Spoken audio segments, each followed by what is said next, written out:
नमस्कार मैत्रिणींनो, आज ना आपण गुढीपाडव्यानिमित्त गुढीची साडी कशी शिवायची ती आपण ह्या व्हिडिओमध्ये पाहणार आहोत। तर त्यासाठी मी पहा साडीचा 2 मीटर कपडा घेतलेला आहे, व्यवस्थित पसरून घेतलाय।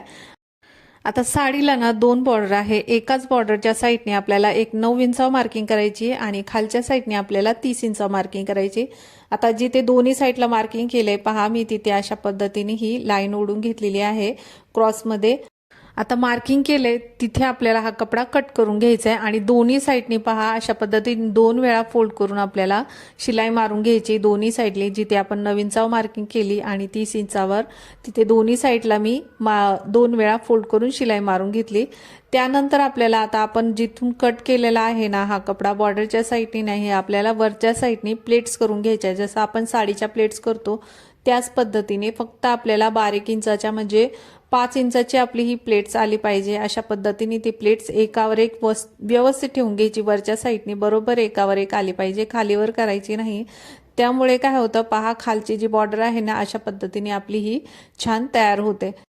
आणि प्लेट्स करत आल्यावर जेव्हा लास्टला आपण येतो ना त्यावेळेस अशा पद्धतीने ही बॉर्डर ना वरती उचलून घ्यायची, म्हणजे वरच्या साइडने अशा पद्धतीने ठेवून घ्यायची आणि व्यवस्थित खालीवर आपल्या प्लेट्स होता कामा नये, वरच्या साइडनी बरोबर एकावर एक आल्या पाहिजे। आणि त्यानंतर त्याच्यावरती अशा पद्धतीने शिलाई मारून घ्यायची। आणि प्लेट्स आपले किती इंचाचे तयार झाले तर 5 इंचाचे तयार झालेले आहेत। आणि हे ना मी चौकोनमध्ये हा कपडा कट करून घेतलाय, 2 पीस 6-6 इंचाचे मी 2 कपडे हे कट करून घेतलेले आहे।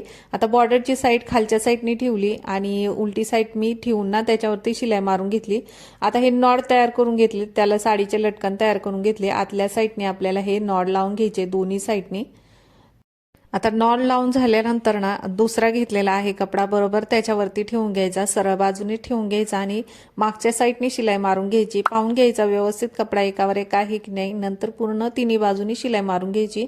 शिलाई मारताना आपले जे नॉट आपण बनवलेले आहे ते आतल्या साइडने घ्यायचे, म्हणजे शिलाईमध्ये येता कामा नाही। तर पहा पूर्ण तिन्ही बाजूनी शिलाई मारल्यानंतर ना एक्स्ट्रा जो कपडा आहे तो कट करून घ्यायचा आणि कट्स मारून घ्यायचे। आणि त्यानंतर पहा अशा पद्धतीने ना ही टोपी काढून घ्यायची। तर आपली ही टोपी तयार झालेली आहे। जो बांबू असतो ना गुढीला आपण उभारतो तो बांबू, त्याच्यामध्ये घालण्यासाठी आपल्याला ही टोपी बनवावी लागते। तर अशा पद्धतीने आपली ही टोपी तयार झालेली आहे आणि शाही मस्तानी आपली सुंदर ही साडी पण तयार झालेली आहे। आणि एका 2 मीटर कपड्यामध्ये ना आपले हे 2 साड्या तयार होतात। तर तुम्ही तुमच्यासाठी शिवू शकता, बाहेर कुणाला पाहिजे असेल तर त्यांना पण शिवून देऊ शकता। आणि अगदी सोपी साडी आहे, तुम्ही पण घरच्या घरी शिवू शकता। व्हिडिओ आवडला असेल तर व्हिडिओला लाईक करा, शेअर करा आणि चॅनेलला सबस्क्राईब करा।